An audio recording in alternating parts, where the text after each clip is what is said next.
안녕하세요. 마음사TV의 도반장입니다. 네, 옆에 계신 분은 잠시 뒤에 소개해드리도록 하고요. 네, 오늘의 주제는요, 잘 쉬는 부모가 아이도 잘 키운다. 네, 이연희 작가님입니다. 박수. 네, 들리시죠? 네, 박수하니까 바로 나타나시고 계세요. 네. 오늘은 그 두 번째 70일의 기적의 저자 이연희 작가님을 세 번째 게스트로 모셨습니다. 네, 여러분. 작가님 외모가 반짝반짝반짝하시죠? 네. 불강. 일단 장착하고 왔습니다. 굉장히 영하셔서 그래요. 실제 나이가 영하셔갖고, 네, 제가 좀 뭐 그래요. 네, 저로 인해 더 빛나실 수 있으니까. 아닙니다. 저희 마음사TV는 그 유튜브 방송답게 제가 소개하지 않고요, 소개할 수 있는 기회를 드리고 있습니다. 예, 작가님이 셀프 소개 잘 못하면 네네. 뭐지? 이러실 수 있어요. 잘해야 돼요. 멋지게 한번 해주십시오. 네, 안녕하십니까. 반갑습니다. 어머님들 오늘 만나뵙게 돼서 반갑습니다. 저는 동그라미 유아심리연구소에서 실장 일을 하고 있는 이연희 실장이기도 하고요. 두 번째 70일의 기적이라는 이번에 책을 낸 이연희 작가입니다. 만나서 반갑습니다. 잘 부탁드립니다. 네, 오늘 도반장 색깔하고 딱 어울리죠. 네. 세트네요. 네, 저를 위해서 준비된 책 오늘 또 주셨어요. 탐나시죠? 사인도 이렇게. 네, 저는 저자 사인 언젠가 BTS도 온 BTS 사인도 언제 올지 몰라요. 네, 오늘 두 번째 70일의 기적. 아니 진짜 오시는 분마다 책 제목이 너무 감동적. 제목 궁금하시죠? 그렇죠. 제목만 감동적인 게 아니고 말씀도 감동적이시거든요. 자, 두 번째 70일의 기적. 이 책은 네, 어떤 책일까요?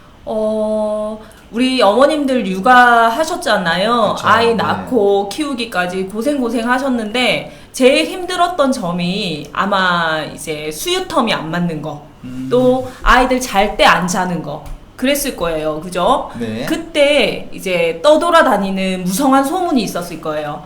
아이가 70일이나 100일이 지나면 거짓말처럼 잘 자고 먹을 때 잘 먹고, 그래서 나에게 잘 시간이 온다, 여유가 온다. 그걸 바로 70일의 기적이라고 이야기를 하더라고요. 그런데 아이를 낳고 70일의 기적이 한번 왔다라고 하면 육아가 시작되는, 훈육이 시작되는, 실제로 아이를 인격적으로 다시 발돋움하게 되는 그때에도 70일의 기적을 맞이해야 되거든요, 사실은. 그래서 아이가 잘 때, 아이가 먹고 싶을 때 그걸 예민하게 캐치를 하신 부모님에게는 육아에서도 두 번째 70일의 기적을 맞이할 수 있을 거라는 응원의 메시지로 제가 두 번째 70일의 기적이라는 책 제목을 정했습니다. 네.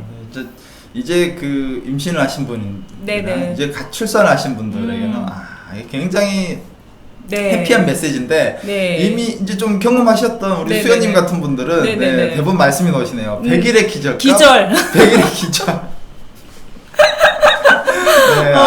도반장. 네, 지쳐가지고. 그렇죠. 저도 사실 70일의 기적 얘기를 듣고 그래 버티자 이랬거든요.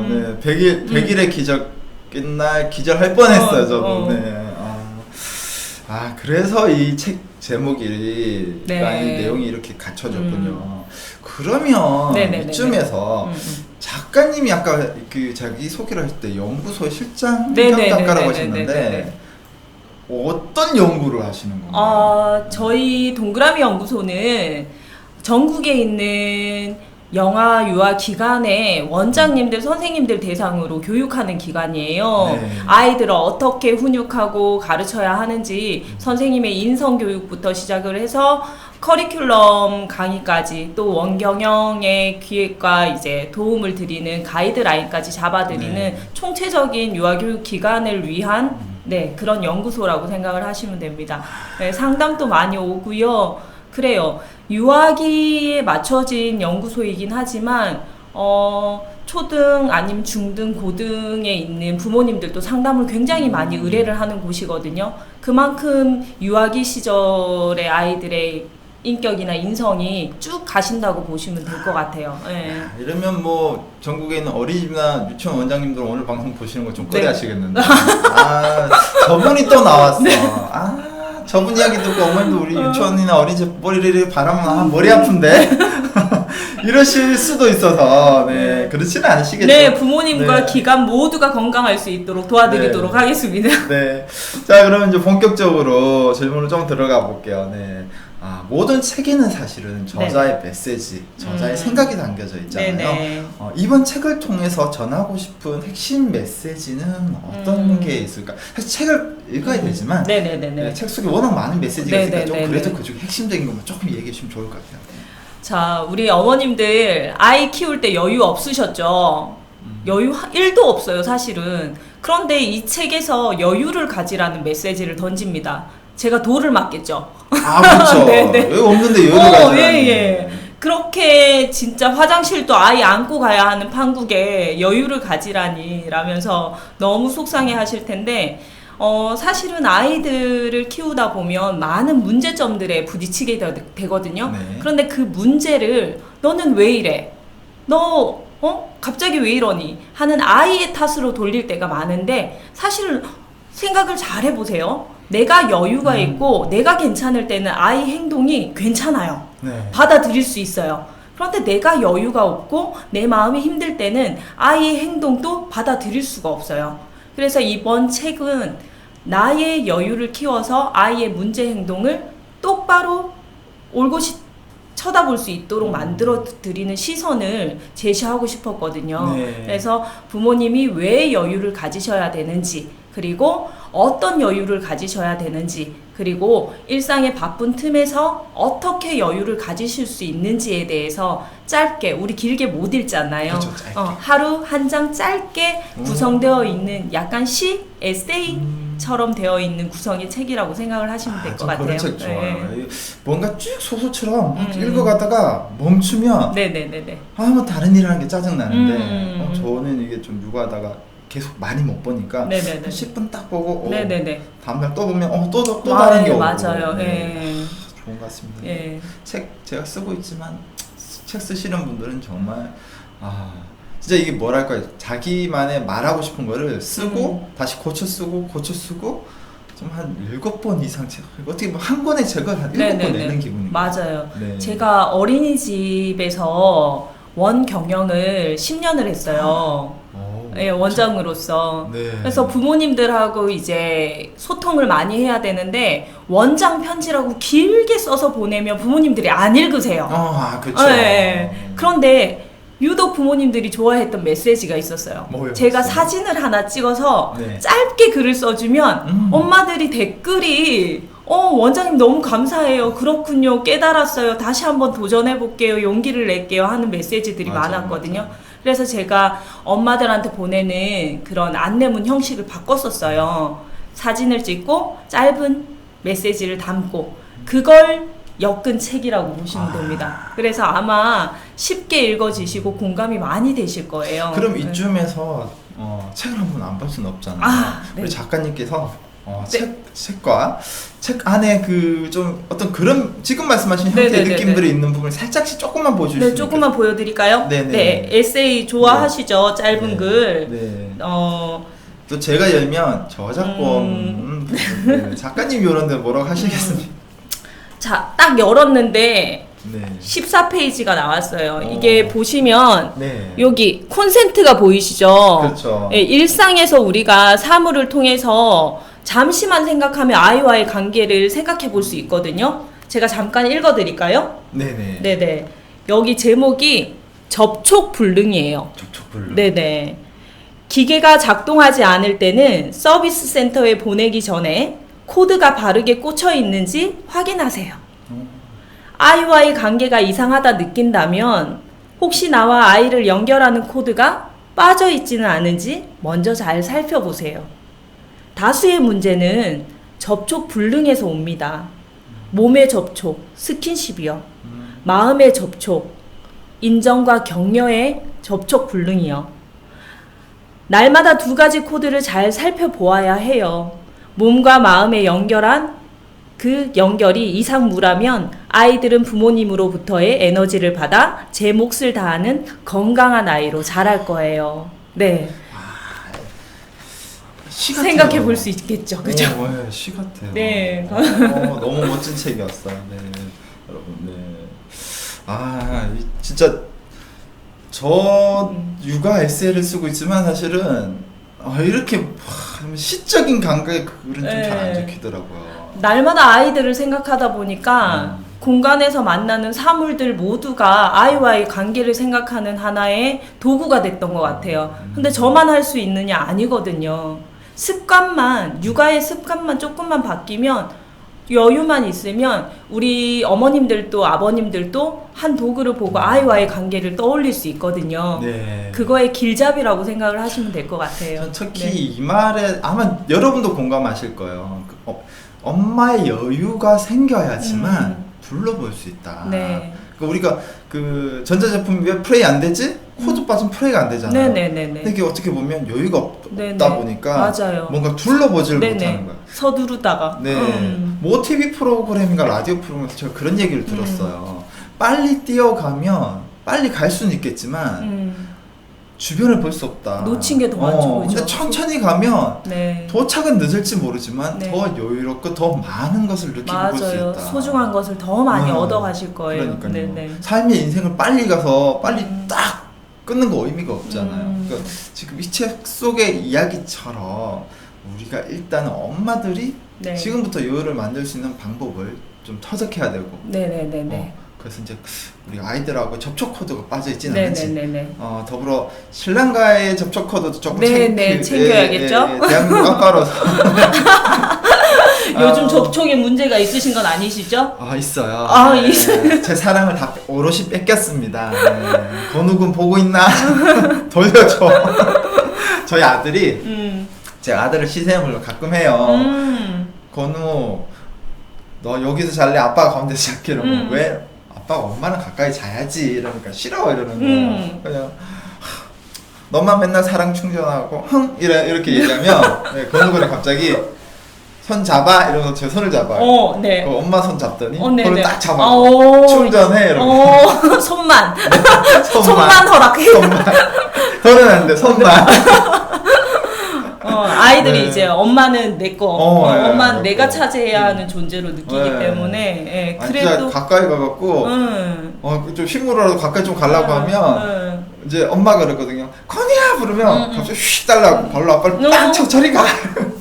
엄마를 보호해야 한다는. 그러니까요. 근데 참 그때 순간 욱하십니까? 예. 아니 제가 4년을 오롯이 육아하고 밤에도 아빠가 재워주고 했는데 어떻게 이런 배신을? 그 왜 그런지 아세요? 왜 그런 걸까요? 이제 엄마들은 느끼실 거예요. 아이를 뱃속에 10달을 품잖아요.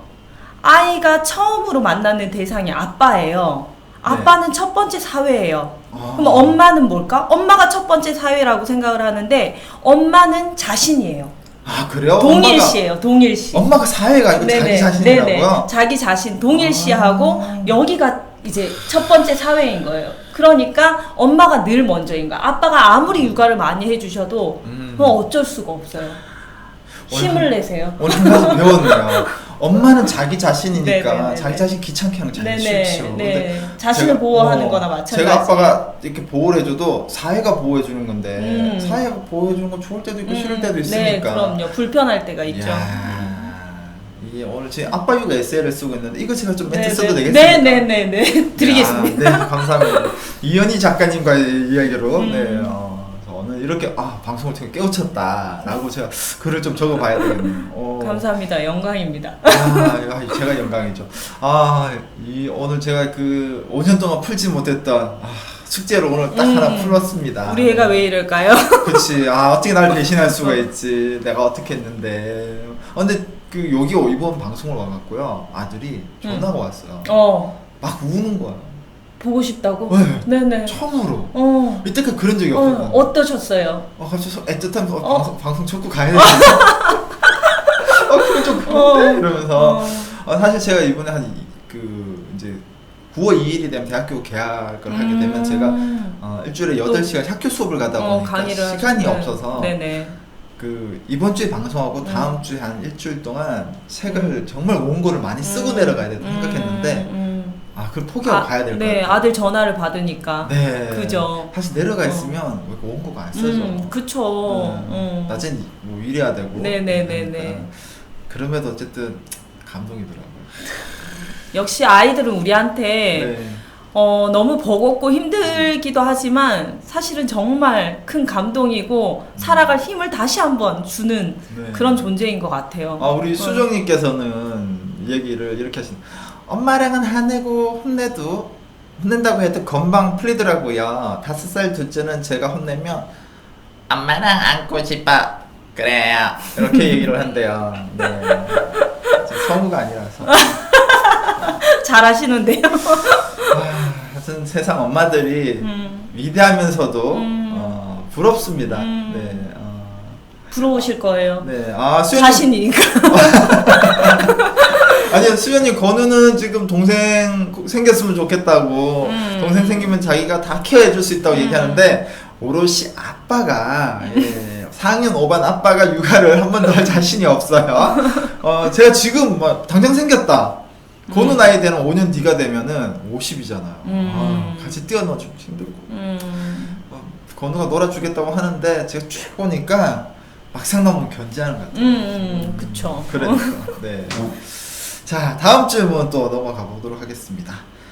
제가 알기로는 아직 네. 미스신 걸로 아는데, 네. 네, 많은 분들이 결혼도 안 하고 아이도 없는데 어떻게 그리 부모 마음을 잘 아는지 진짜 많은 질문 받으실 것 같아요. 네네네. 너무 많이 받았어요. 그러니까 네. 이거 잘못 또 오해하는 분들은 네네네. 야, 경험도 없으면서 뭐 네. 책이야 뭔 이야기고 네네네. 누구를 교육하고 누구를 이해해줘 라고 네네네네. 오해하실 수도 네, 있는데 전혀 맞습니다. 사실 그런 네. 게 없어. 대화를 해보면 이분 도대체 애가 없는데 어떻게 우리보다도 저렇게 더 잘 알고 네. 일단 요 의문점 첫 번째는 좀 전에 얘기해 주셨던 거 유치원 원장님을 10년간 하셨다는 거. 네네. 네, 여기서부터 일단은 엄마들은 보내잖아요. 어르신 육아를 온 집안 육아를 혼자 다 해주시잖아요. 근데 그게 가능하지만 또 아마 뒤에 얘기가 있으실 것 같아요. 네네네. 네, 결혼을 안 했습니다. 안 하고 아이도 없는데 네. 물론 우리 부모님들만큼 아이를 잘 안다고 볼 수는 없지만 제가 아이를 안다라는 건 어른으로서 아는 게 아니라 아이랑 똑같아서 알 수가 있었던 것 같아요. 아이랑 똑같다고요? 네, 아이랑 똑같아서. 아이들이 눈물을 흘리고 속상해하고 아파할 때 그때 그 아이의 모습을 통해서 제 어린 시절이 보였어요. 어느 날 갑자기. 그래서 너무 슬퍼서 같이 운 적이 있어요. 이래서 속상했구나. 어떤 속상함이었길래 같이 이렇게. 제가 아이한테 그 아이들 뭐 이렇게 배식할 때 이렇게 나눠주잖아요. 네네네. 그런데 못 보고 지나친 거예요. 근데 그 애가 속이 상해서 그 식판을 그냥 들고 들어가서 그냥 이렇게 우는 거예요. 아이고. 근데 아이 입장에서 자기만 안 주는 거라 오해를. 네네. 근데 그 아이가 건강하게 잘 표현할 수 있는 아이면 괜찮은데 표현력이 좀 떨어지고 소심한 아이였어요. 그러니까 선생님한테 표현은 못하고 그렇게 있는데 제가 어린 시절 되게 소심했거든요. 표현도 못하고 낯가림도 심하고. 근데 지금은 전혀 그렇게 안. 완전 바뀌었죠. 제가 이렇게 바뀐 것도 우리 애들 때문이죠. 네. 그런데 그 모습 속에서 너 선생님한테 말하면 되지 왜 그러고 있어? 이게 아니라 그 순간에 그 아이의 모습에서 어린 시절 그렇게 주눅 들어있던 제 모습을 발견했어요. 그러면서 그 아이가 얼마나 속상했을까? 그러면 그 아이가 나에게 바라는 건 무엇일까? 에서 시작되었던 것 같아요. 미안해. 선생님이 다른 친구들 보면서 하느라 놓쳤구나. 미안해. 선생님 2개 줄게. 하면서 했을 때 그 아이 마음이 풀렸었어요. 그래서 제가 부모 교육을 하면서도 결혼을 하지 않고 아이가 없음에도 불구하고 아이의 마음을 잘 전달하고 할 수 있었던 건 저를 키워주셨던 엄마 아빠를 통해서도 제가 상처받았던 거, 엄마 아빠를 통해서 기뻤던 거, 이 이야기를 대변해 드리는 거고 아이의 입장에 대변해서 말씀을 드리는 거라서 아마 더 아이의 마음을 잘 알 수 있었다라고 피드백을 받을 수 있었던 이유가 되었던 것 같아요. 그래요, 맞아요. 보통 어른들은 방금 말씀하신 것처럼 선생님한테 말하면 되지 왜 그러고 있어 이렇게 얘기하고. 네네네. 그러니까 그 어른 입장에서는 그 얘기하면 되는 거지 그걸 울고 있냐고. 속상하니까. 네, 근데 아이 입장에서는 그렇지 않아. 음. 왜 나만 외면했어요? 왜 나만 사랑 안 주셨어요? 사실 아이 입장 이게 굉장히 큰 건데. 네네네. 그러니까 우리가 사실은 집에서 아이를 보더라도 그런 것 같아요. 저도 가끔 건우가 막 갑자기 빡 울면은 이해가 안 되는 거야. 그래서 저는 그냥 솔직하게 물어봤어. 건우야 너 왜 울어? 아빠가 뭐 잘못했어? 아빠가 말 잘하죠. 혼자 유산균 먹고 나 그거 좋아하는데 나는 말도 안 해주고 그러니까 어른 입장 먹고 싶으면 얘기하면 될 것 같은데 그쵸. 아이 입장에서는 그걸 내가 함부로 건들면 되나 안 되나 이런 게 있는 것 같아요. 그래서 맞아요. 그러니까 그래서 그랬구나. 네, 그러니까, 사랑을 물어봐 줘야 되는. 네네네.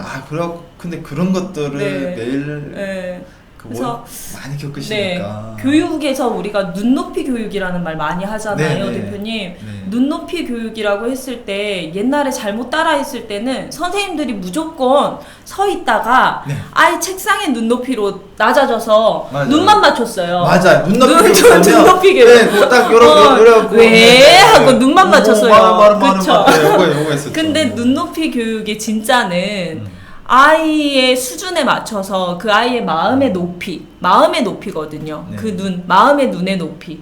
거기에 맞춰서 대화를 했을 때 가능할 것 같아요. 그 아이의 기분이 온전히 내 기분이 되고 네. 그 아이의 상황이 온전히 내 것이 되었을 때 어머님들, 아버님들 어린 시절이 있었잖아요. 네네. 그 나이만큼으로 낮아져서 그 아이의 마음을 공감해 줄 때 절대 어른의 언어가 나오지 않아요. 네. 그래서 딱 그런 상황이 발생했을 때는 딱 그 나이로 돌아가서 한 번만 생각해 달라는 부탁을 좀 드릴게요. 우리 아이들을 위해서. 이거는 제가 볼 때는 아이뿐만 아니라 다 그런 것 같아요. 지금 이제 초등학생, 중학생, 고등학생 올라가면 올라갈수록 아이라고 보지 말고 그냥 아이는 아까 얘기 주셨잖아요. 네네. 아이는 엄마 곧 나라고 생각해. 근데 엄마는 곧 아이가 나라고 생각 안 하는 것 같아요. 그러니까 나라고 생각하면 어른인데 내가 무시당하고 싶지 않은데 물어봐주기 원할 텐데. 인격적인 존재로 동등하게 그렇죠. 만나는 게 중요해요. 그러면 유아든 초등이든 중등이든 고등이든 상관없이 인격적으로인데 그 제가 고객 관리 자격증이 있는데 1급 자격이 있어요. 근데 고객 관리를 이렇게 교육을 시킬 때 보면 상대방의 질문에 답을 할 때 내 입장에서 생각해서 답을 하는 게 아니고 상대가 되어서 내가 이 질문을 왜 던졌는지에 대해서 생각을 해서 그게 먼저 이거. 그에 맞는 대답을 내가 할 수 있는 지식으로 해줘라. 그래야 고객이 수긍할 수 있다. 이게 못 들어줘도 이해해줄 수 있다. 이게 참 쉬운 일은 아닌데 근데 아이들은 더 특히 필요한 거구나라는 거를 우리 작가님을 통해서 제가 오늘 배우게 되네요. 여러분도 아시겠죠? 팩트가 중요하지 않아요. 감정의 언어가 훨씬 더 중요해요. 우리 유아기 때는. 유아기 때는 팩트보다는 감정. 그리고 초등학교 저학년까지도 부모님의 이제 생각이나 마음을 감성적인 언어로 돌려서 표현하는 것이 아이들이 듣기에 훨씬 더 인지적으로 빠르게 습득력 있게 들어갈 수가 있어요. 너무 진짜 좋은 얘기십니다. 자, 그러면은 또 선녀 오늘 특별히 좀 신경을 썼습니다. 오늘 자체 발견 빛이 막 나는 선녀를 제가 모시고 왔어요. 섭외료가 조금 비쌉니다. 자, 다음 질문도 한번 드려볼게요. 영유아 교육 이후 교육에 어떤 영향을 미칠까요? 그 영향은 어떤 정도의 크기가 될까요? 제가 사실은 이쪽 계통의 일을 하다 보니까 유아교육 기관의 선생님들, 원장님들 뿐만 아니라 초등, 중등, 고등의 선생님들을 굉장히 많이 알고 있어요. 근데 유독 요즘 만나서 이야기를 나누면 힘들어 하시는 점이 아이들이 너무 힘들다. 마음의 병이 든 아이들이 너무 많다. 예전에는 반에서 한두 명이 조금 문제아라고 우리가 이야기를 했다면 지금은 한두 명이 정상이다. 그래서 그 많은 아이들을 케어하기에 선생님이 너무 버겁다라는 이야기를 많이 하세요. 그게 벌써 초등학교, 중학교까지 갔는데 이제 제 지인 중에 고등학교 선생님이 있는데 이제 고등학교까지 이제 이게 번진 거예요.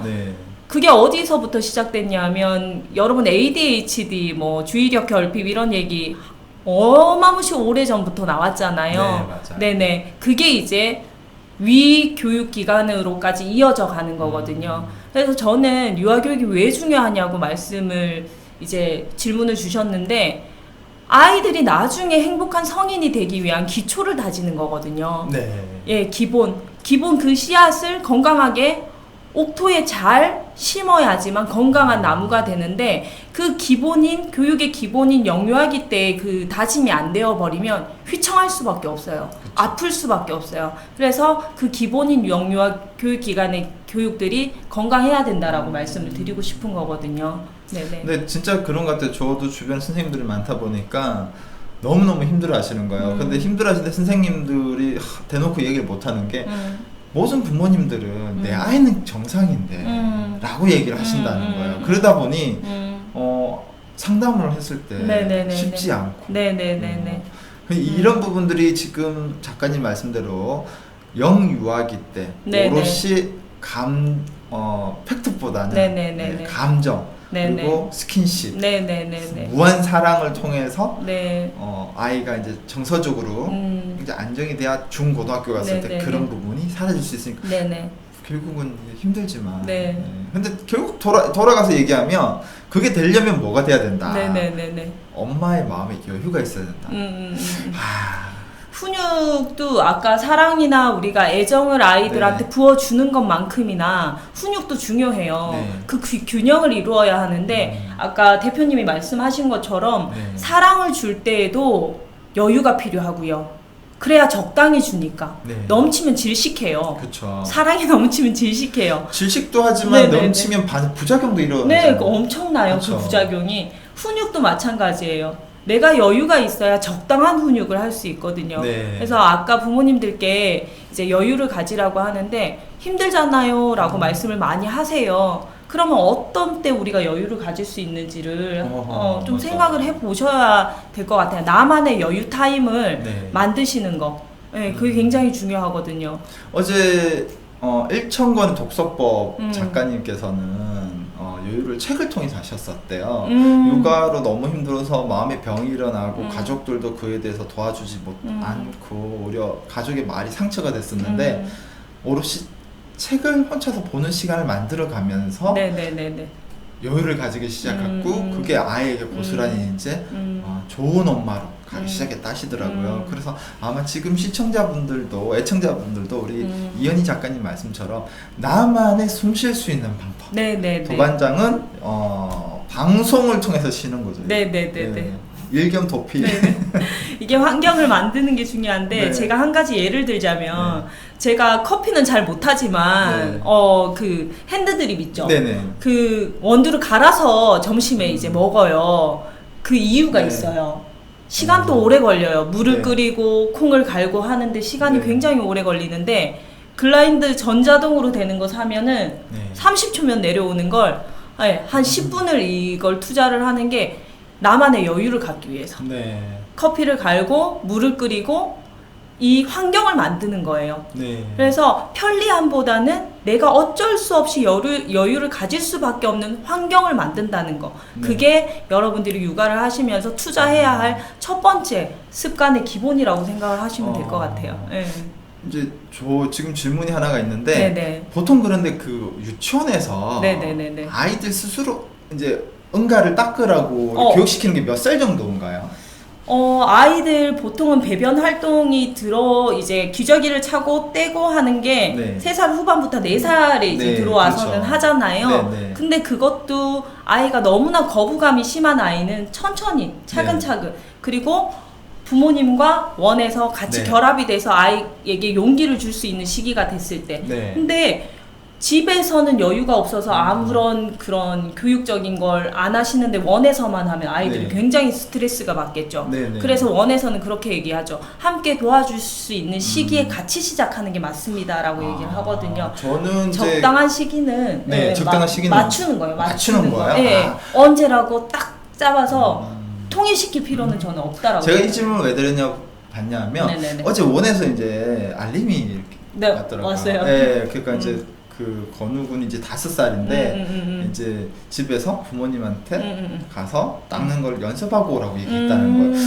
5살에게 너무 빠르지 않나? 라는 생각이 드는데 예. 그래서 이제 좀 그런 부분이 조금 저 고민됐었지만 지금 질문이 우리 수정이께서 5살 둘째가 너무 소극적이고 어린이집에서 선생님께 응가 닦아달라고도 말을 못하는 아이예요. 집에서도 혼자 신나서 춤추다가 귀여워서 빤히 보고 있으면 부끄러워서 못해요. 그런 아이는 아이 마음을 많이 읽어주고 하면 성격이 좀 바뀔 수 있을까요? 네, 수정님한테 제가 어머님한테 들려드리고 싶은 이야기가 있어요. 네, 어떤 이야기시죠? 네. 사실은 수정님하고 남편분하고 합쳐져서 그 아이가 나왔어요. 네. 네, 그쵸? 그쵸. 그 아이 기질, 엄마의 아빠의 기질을 닮은 그 기질, 소극적이고 조심성이 많고 그런 거는 정말 긍정적인 느낌으로 바라봐 주셔야 돼요. 얘가 나의 소심하고 그걸 부정적으로 내가 생각을 하면 아이를 부정적으로 볼 수 있거든요. 내가 가진 소심하고 이거는 조심성이 있고 긍정적인 느낌으로 바꾸셔야 돼요. 그래서 아이에게 긍정적인 느낌으로 너는 이것도 있지만 이것도 있으면 더 좋을 것 같아. 적극성. 이거는 별로야. 적극성을 가져야 돼. 이건 옳지 않거든요. 그래서 아이의 기질을 그대로 있는 그대로 받아들이고 성격은 어떻게 바뀔 수 있냐면 네, 어떻게 바뀔 수 있죠? 좀 것. 성격은 이제 친구를 통해서 네. 아빠가 첫 사회라고 했잖아요. 그쵸. 아빠와의 놀이를 통해서 그 다음 사회인 기관에서의 선생님하고의 접촉점, 친구들과의 놀이를 통해서 얼마든지 바뀔 수가 있거든요. 친구들과의 네. 놀이를 통해서. 지금 도 대표님도 엄청 바뀌신 거잖아요. 엄청 바뀌었죠. 저도 아까 말씀드린 것처럼 엄청 바뀌었거든요. 네. 인생은 유아기, 초등기가 다가 아니에요. 얼마든지 계기가 있으면 바뀔 수 있는데 이 바뀜에 있어서도 건강한 건 뭐냐면 내가 가지고 있는 게 정말 소중하고 좋은 것이다라는 인식을 엄마 아빠로부터 건강하게 받았을 때 그걸 건강하게 바꿀 수도 있어요. 그러니까 지금 아까 말씀하신 우리 아이가 가지고 있는 자체로 그냥 예쁘게 받아들이고 조금 더 적극적일 수 있는 환경을 마련해 주시는 거. 아이가 잘하는 환경 있죠. 아이가 블럭을 잘한다. 블로그 잘한다. 그러면 블럭을 하는데 주도할 수 있는 환경을 만들어주는 엄마는 이거 잘 못하는데 이렇게 했네? 어떻게 하는 거야? 한 번만 도와줘. 엄마 좀 도와줘. 해서 아이가 주도적으로 누군가를 가르치고 이끌어갈 수 있는 환경을 찾고만 그거는 관찰해서 만들어줄 수가 있어요. 관찰해서. 근데 관찰. 아이가 무엇을 할 때 신나하는지 적극적인지. 네. 그러면은 지금 이야기의 핵심은 아이가 내성적이고 온화한 기질이라면 부모 입장에서는 요즘 시대에 저래갖고 못 살아남을 텐데라고 저래서 어떻게 살아? 이 바꾸려고 이렇게 노력할 텐데 그게 아니라 그 기질을 그대로 인정해 주면서 조금씩 그 기질대로 아이가 자신감을 얻을 수 있도록 이렇게 도움을 주는 형태로 가야 된다는 얘기신 거죠. 우리 세인 씨, 어서 오세요. 우리 주희님도 방송 들어오길 잘한 것 같아요. 감사합니다. 세인 씨 지금 엄청 바쁘실 텐데. 네, 감사합니다. 역시 팬층이 두터우시군요. 감사합니다. 제가 알기로 세인 씨 잠잘 시간도 없는 분인데. 그러니까요, 대표님. 우리 그 세인 대표님이 이제 여기 출연해 주셨을 때 진짜 사실 내성적인 사람입니다. 노래를 라이브로 불러주셨거든요. 노래가 진짜. 그쵸, 감미롭죠. 목소리도. 엄청 이분이 또 여러분 아실지 모르겠는데, 2번째 신곡을 내셔갖고, 신곡 제목이 지금. 자켓도 너무 아름답고. 제목을 외우질 못했어요. 기억나가. 노래만 들어갔고요. 어쨌든 간에, 너무, 다들 와주셔서 감사하고요. 저도 엄치는 아닌데 노래가 잘 안 되더라고요. 한번. 우리 작가님은 노래 잘 부르시는가요? 아니요. 동요 위주로. 동요 위주로. 아이들의 눈높이에 맞게. 아이들이 진짜 좋아할 것 같아요. 아이들하고 했던 놀이들이 막 생각이 나네요. 그렇네요, 진짜. 점점 더 시간이 지날수록 청취자가 늘어나고 있습니다. 좋은 말씀 해주시고 계시니까요. 자, 다음 질문으로 넘어갈게요. 영유아 교육의 중요성을 굉장히 강하게 지금 얘기해 주시고 계시잖아요. 혹시 유아 교육을 특별한 애정을 가지고 하시는 이유가 따로 있으신 건지 아니면 어쩌다 보니 뭐 하게 되는 건지. 네. 네. 여러 네. 혹시 대표님 그 전공을 살리시고 계신가요? 아니 전공을 살리지는 못하고 이용은 살짝 하고 있는 거예요. 이용. 네, 네, 네. 그리고 본인이 하고자 하던 일을 지금 하시는 거예요? 옛날에 꿈꿨던 일들. 옛날에 꿈꿨던 일은 아닌 것 같아요. 네. 도중에 성장해서 바뀐 네, 그쵸. 네. 네. 저도 그래요. 오. 성적이 적성이 된 케이스예요. 성적이 적성이 된 케이스라고요? 네. 그래서 처음에 이제 저는 방송 작가가 되고 싶어서 신문방송학과를 가고 싶었는데 성적이 안 되다 보니까 오. 네, 유아교육과로 이렇게 바꿔서 했는데 근데 가봤더니 네. 좋은 거예요. 오. 네, 그래서 지금까지도 이렇게 현장에 있는데 네.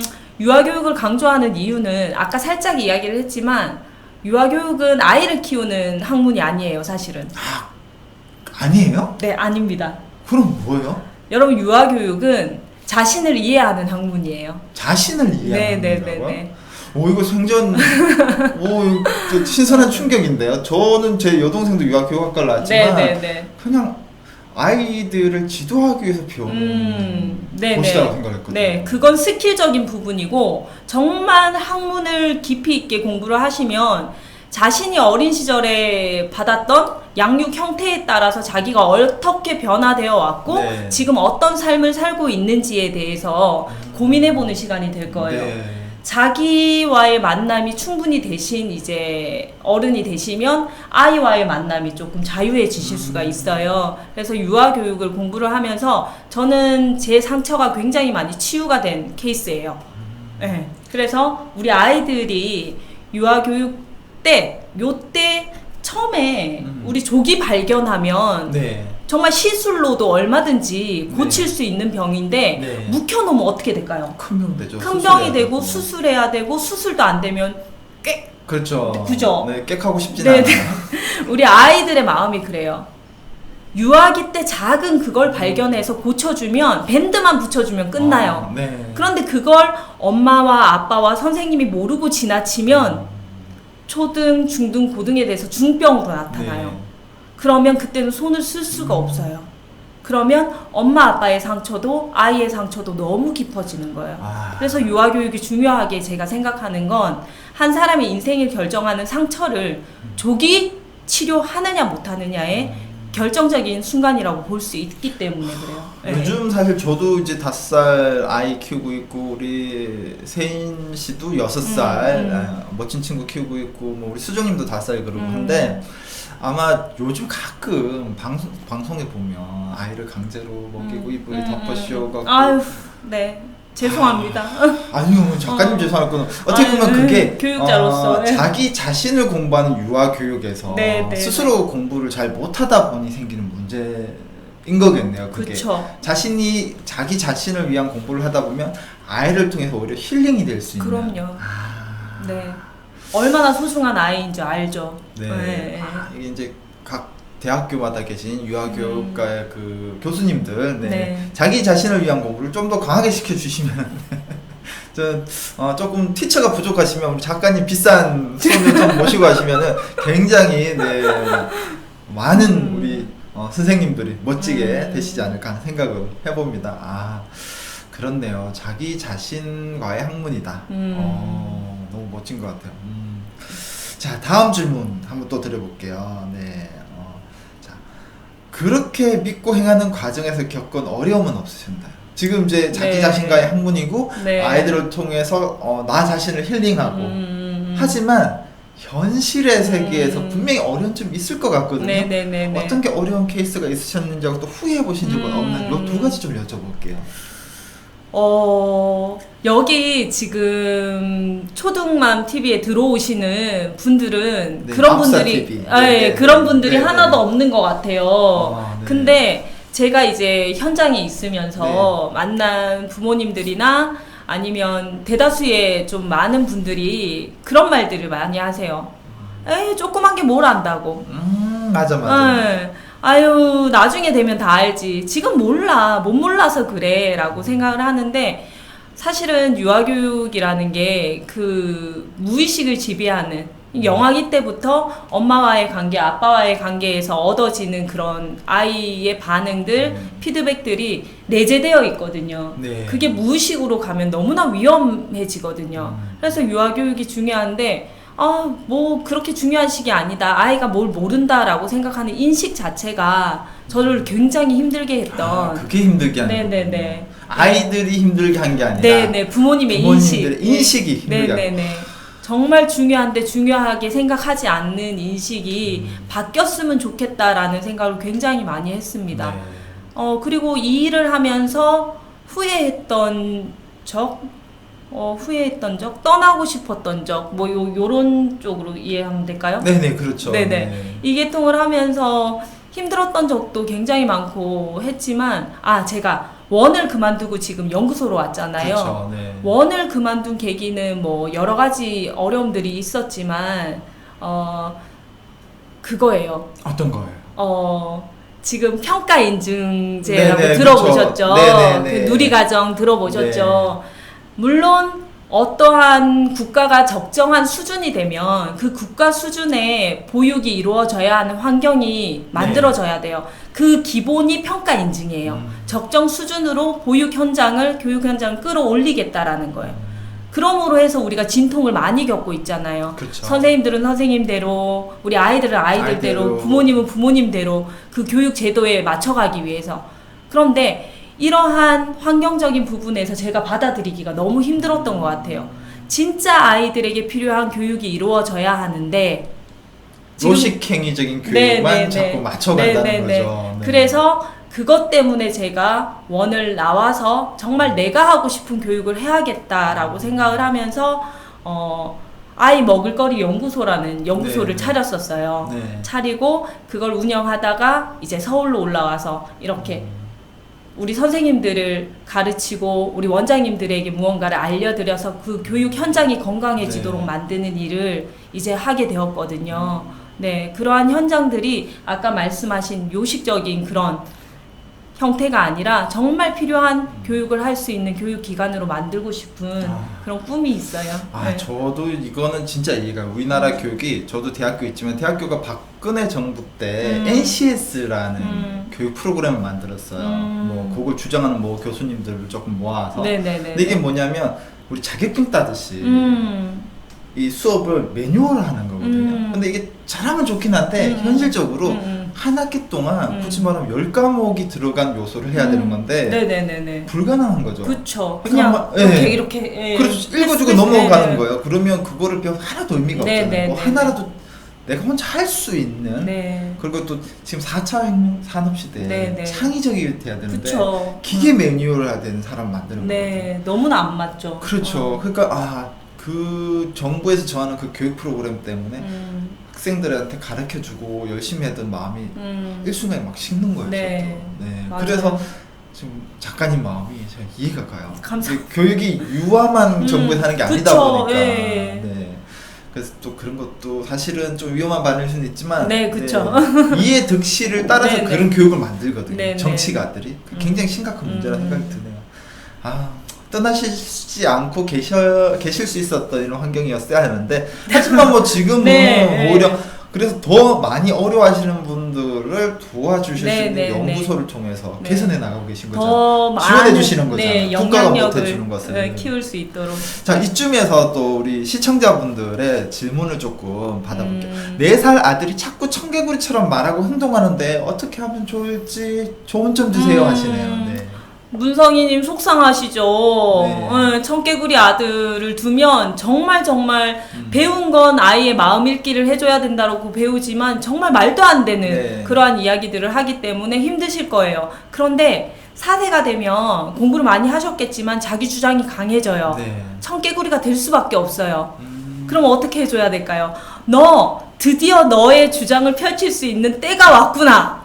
야, 드디어 너의 때가 왔구나. 우리 아들이 성장했어요. 이렇게 먼저 받아들일 수 있는 마음의 여유를 가지셔야 되고요. 쉽진 않아요. 쉽진 않아요. 그런데 아이가 분명히 정상적인 스텝을 밟아가서 자기 주장을 펼치는 4살의 아이가 되었다라고 생각을 하시면 되고, 첫째. 둘째는 아이가 억지 주장을 펼치지 않도록 가이드라인을 만들어 주셔야 돼요. 가이드라인. 네네. 뭐든지 자 건강 우리가 방목을 하는데 네. 방목이라고 무조건 풀어 헤치진 않아요. 네. 정말 큰 울타리를 만들어 놓고 거기 안에서 뛰어놀게 만들어줘요. 그렇죠. 예, 넘지 말아야 하는 선은 분명히 있어요. 그 넘지 말아야 하는 선을 엄마가 테두리를 만들어 주셔야 돼요. 예, 그래서 그걸 딱 넘어섰을 때 네. 아니라는 걸 분명하게 알려주고 이렇게 표현해주면 엄마가 더 잘 알아들을 수 있을 것 같아. 엄마가 이렇게 도와줄 수 있을 것 같아. 라는 걸 꾸준히 아이한테 나의 생각을 어필하시는 게 중요해요. 그래서 그 바람직한 훈육이 됐을 때 아이는 자기 주장도 펼치고 다른 사람의 의견도 수용할 수 있는 건강하게 균형을 이룬 아이로 또 한 번 발돋움하고 성장할 수 있어요. 그래서 청개구리 아들이라고 너무 속상해하지 마시고 기회가 되었다라고 훈육의 기회를 한번 잡아보시면 좋을 것 같다라는 생각을 합니다. 네. 저는 이렇게 맞게 한 건지 모르겠는데 조금 요즘 후회를 해요. 아이가 목소리가 크면 막 엄청 싫어하거든요. 히스테리 증세를. 근데 그게 어떻게 된 거냐면 울타리를 저 나름대로 만든다고 생각해요. 다 오케이인데 시그널을 줬어요. 1단계, 2단계. 1단계. 아빠 생각 조금 다른데 너 한 번만 더 생각해봐 주면 안 돼? 4살 때 이렇게 했었는데 아이가 그거를 이제 수긍 안 하잖아요. 그럼 좀 더 들어줬는데 도저히 안 되는 거야. 그러면 이제 그만하자. 그만하자. 아빠가 여기까지는 받아들일 수 있는데 아빠도 사람이라서 여기까지는 이 이후부터는 아빠도 이해가 안 되는 것 같아 했는데 뛰어넘잖아요. 네네. 그랬을 때. 그러면 아빠 아빠 하 요까지 올라왔어. 이거 넘으면 아빠 어떻게 되는지 궁금하면 더 해. 요거를 이제 완전 울타리 정한 거예요. 근데 이걸 소리를 애가 지르면서 그래서 제가 어마무시한 천둥번개 소리를 내면서 막 하니까 애가 눈물이 쭉 흘리면서 이제 무서웠던 거예요. 그쵸. 근데 이제 다음부터는 대신에 다 들어줄 거 들어주고 최선을 다 하고 했는데도 여기까지 아빠가 도달했어 하면 이렇게 자제를 하려고 하더라고요. 근데 이게 어떻게 말씀하신 네네네. 좋은 예는 아닐 건데 네네네네. 예, 좀 제가 완전히 잘못한 걸까요? 가이드라인은? 여기 이제 대표님이 굉장히 잘하셨어요. 스텝 1단계, 2단계, 3단계. 네. 그건 굉장히 잘하신 건데 한 가지 조금 아쉬운 점이 있다면 네. 어떤 3단계 뒤에 이제 말씀을 아빠가 다음에 어떻게 될지 너가 보고 싶으면 해. 이거는 애들한테는 굉장히 큰 협박이거든요. 저 협박을 많이 했군요. 네, 협박, 무서움. 예. 네. 그러면 일시적으로는 아빠의 말을 들을 수 있을지는 모르겠지만 네. 이후에는 그렇게 인격적으로 아빠의 말을 존중하거나 듣질 않아요. 그래요? 그럴 땐 3단계가 어떻게 펼쳐질지를 미리 얘기하는 거예요. 네. 이럴 때 아빠는 너를 그걸 못하게 하기 위해서 이렇게 할 거야. 그래도 괜찮으면 해. 하고 아이가 그 행동을 넘어섰을 때 그렇게 하시는 거예요. 네. 그 다음에는 다음번에 아빠가 그때 얘기했던 거 기억나지? 해서 아이가 생각해, 그때 그랬었지. 그래, 여기서 멈춰야 돼. 아이 스스로가 그 다음 거를 회상하고 생각할 수 있는 것들을 정보를 주셔야 돼요. 예. 제가 정보를 주지 않고 액션을 네네네. 했기 때문에 이게 상처가 됐거든요. 네네네. 근데 이유는 대신 근데 좀 잘 먹히긴 하더라고요. 네. 지난번 좀 아빠 가길 원해? 이러니까 이제 알잖아요. 네네. 그래서 여기 가이드라인이라고 말씀을 해주셨는데 그것도 중요하고 미리 보기. 네. 예, 아이들로 하여금 미리 보기를 미리 보기. 네네. 네. 엄마가 화났을 때 아빠가 화났을 때 이런 일이 일어날 거야라는 미리 보기를 해주시면 아이가 자기 행동을 수정하기도 하고 네. 넘어섰을 때 그걸 받아들이기도 하고. 네네. 그렇군요. 저는 좀 뭐 초보 아빠니까 네. 하지만 오늘 그래도 너무 잘하시고 좋은 계십니다. 팁을 배운 것 같아요. 그리고 이제 또 두 번째 시청자 질문은 사실 일이 많아서 네네. 5세 때까지 아이랑 잘 놀아주지 못했는데 지금 뭐 좀 미안한데 아이에게 어떻게 하면 좋을까? 사실 이 미안한 감정을 가지고 있는 거거든요. 근데 일을 해야 나가야 되니까. 네네네네. 이런 워킹맘들은 그쵸. 어떻게 아이와의 관계를 해야 될까요? 너무 안쓰러워하시고 네. 예, 그런 게 늘 저도 원에 있으면서 네. 이제 회사 마치고 후다닥 오시는 엄마들 보면 너무 안타까웠어요. 예, 구두도 막 꺾어 신고 오시고 막. 그랬는데 이제 그 미안함이 여러분들도 전문 육아 서적을 네. 보시면 아이한테 큰 도움이 안 된다라는 건 다 알고 계실 거예요. 미안함 대신에 우리 아이들에게 그런 마음을 가졌으면 좋겠어요. 자신에게 그럼에도 불구하고 그럼에도 불구하고 이렇게 후다닥 뛰어올 수 있는 내 열정이, 내 애정이 있음에 감사하시면 돼요. 에이씨 모르겠다. 아 정말 짜증이 나 이게 아니라 네. 정말 기쁜 마음으로 하루를 마감하고 아이를 보러 간다라는 그 마음만으로 아이들한테 전달이 되거든요. 그러니까 너무 스트레스 받아 하지 마시고 그 미안함을 정말 최선을 다하고 있는 자신의 모습이 아이에게도 그대로 전달될 거라는 믿음으로 아이를 바라보시면 아이는 그 엄마의 미안함을 이용하지 않아요. 그런데 늘 엄마 늦었어 미안해. 왜 그래 오늘은 네가 원하는 거 해줄게 하면 아이는 천덕꾸러기가 돼요. 절대 좋은 방법이 아니거든요. 아이가 왜 엄마 늦게 왔어? 그래도 엄마 맞추고 이렇게 뛰어왔는데 엄마 대단하지 않아? 맞아. 네, 그렇게 해주시는 게 아이한테 그래 엄마 대단해. 다음번에 엄마가 좀 더 빨리 뛰어오도록 할게. 네, 그게 더 아이한테는 소중한. 아니, 저도 멘트가 어떤 될 거예요. 책에서 육아책에서 읽었던 것 같아요. 아이가 미안함을 자꾸 표현하게 되면 한 번은 괜찮은데 두 번, 세 번이 되면 미안하니까 나한테 해줘야지 해서 이용을 하게 된다 하더라고요. 근데 오히려 엄마는 미안한 감정은 있을 수는 있지만 당당하게 내가 너를 위해서 이렇게 최선을 다했어라고 하면 우리 엄마는 항상 나에게 최선을 다해주는 거야 라고 해서 관계도 돈독해진다고 하더라고요. 네, 그런 말이 있어요. 최고의 밥상은 최고의 밥상은 라면이라는 말이 있어요. 예?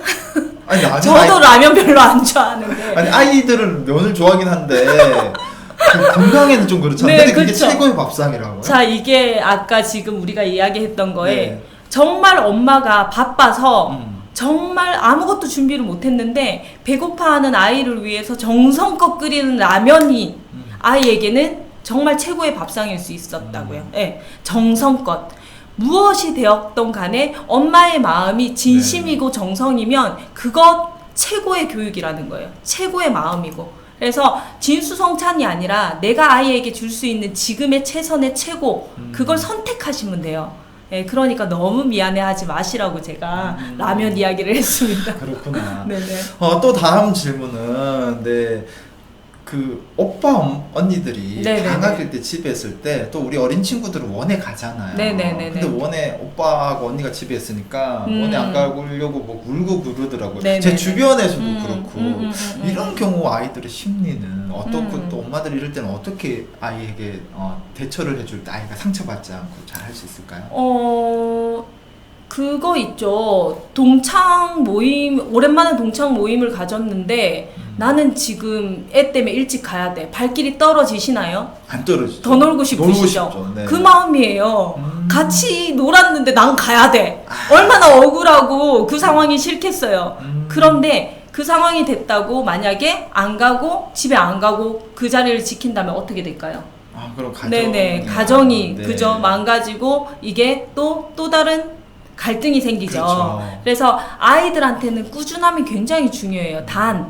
그렇구나. 그런데 오늘은 가야 되는데 이렇게 됐을 때 이날은 그럼 엄마가 한번 생각해 볼게. 어떨까 하고 타협을 해서 아이와 이야기를 나누어서 그리고 절대 아까도 이야기를 했지만 가이드라인이 있죠. 절대 안 되는 건 안 되는 거예요.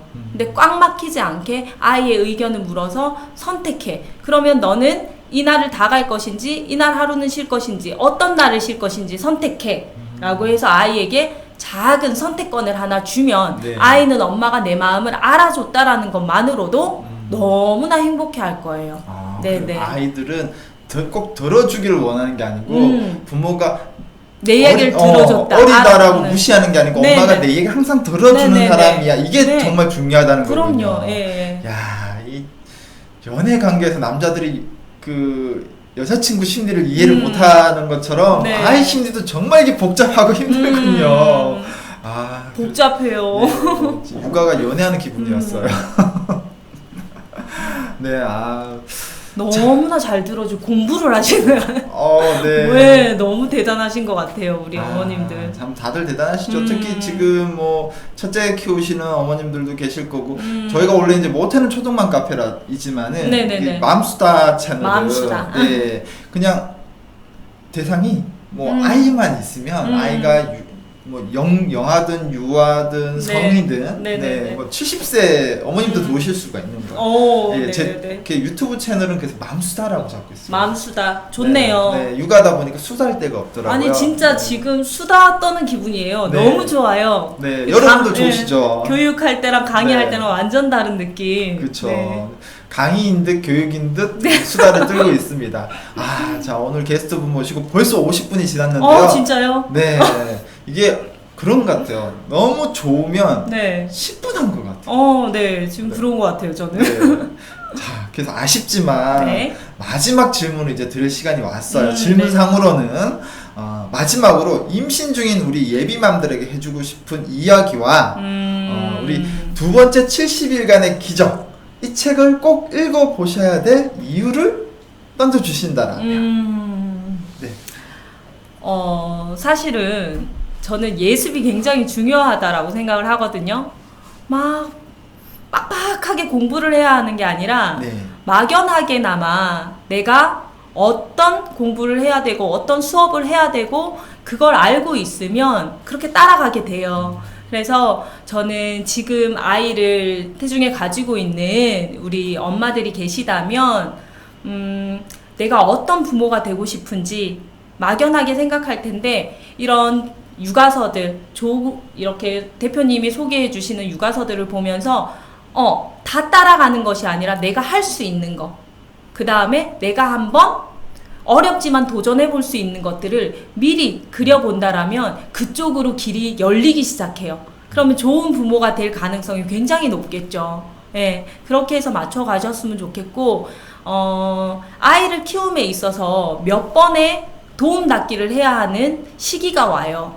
처음 아이를 낳고 잠자는 시간, 수유텀 이런 걸 맞춰야 하는 정말 초기 그때 아이를 잘 키워야 하는 건 아이와의 그런 교감이 굉장히 중요해요. 울 때 바로바로 응답해 주는 거, 쌌을 때 바로바로 치워주는 거, 이걸 통해서 부모와의 신뢰감을 형성하거든요. 그 다음이 바로 저는 훈육이 굉장히 중요하다라고 생각을 해요. 이러지 마라 저러지 마라가 아니라 정말 내가 여유를 가지고 아이한테 어떤 훈육을 해야 하는지 가이드라인을 잡고 싶다면 제 책, 네, 갑자기 예, 정말 어렵지 않게 제가 부모님들한테 말씀드리고 싶은 걸 담았어요. 짧게. 저도 책 읽는 거 별로 안 좋아하거든요. 그래서 깨달을 수 있는, 한 번쯤은 고민해 볼 수 있는 그러한 시간을, 그 여유를 가졌으면 좋겠다라는 생각을 합니다.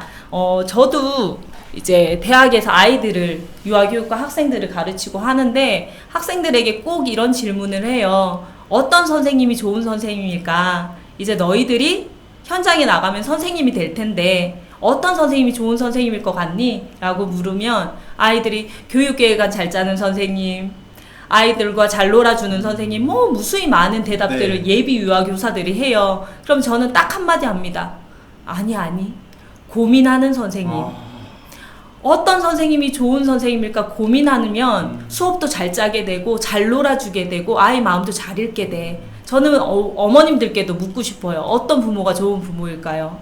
어떤 부모가 좋은 부모일까 고민하는 부모가 가장 좋은 부모예요. 그런 것 같아요. 그래서 그런 고민을 할 수 있는 작은 여유를 가져보셨으면 좋겠다라고 부탁을 드립니다. 그런 것 같아요. 고민이 된다는 거는 나는 아직도 우리 아이에게 내가 더 좋은 부모가 될 수 있도록 발전의 단계가 많이 열려 있다는 거잖아요. 네. 이미 좋은 부모인데도 불구하고.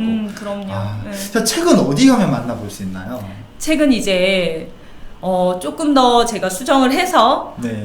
유통망을 늘려가지고 판매를 할 예정이고 지금 리디북스에 가면 그게 나와 있어요. 전자책으로도 나와 있고 북크크라는 곳에 가면 한 권으로 구매하실 수는 있거든요. 네. 그렇게 해서 구매하셔가지고 보시면 될 것 같습니다. 네.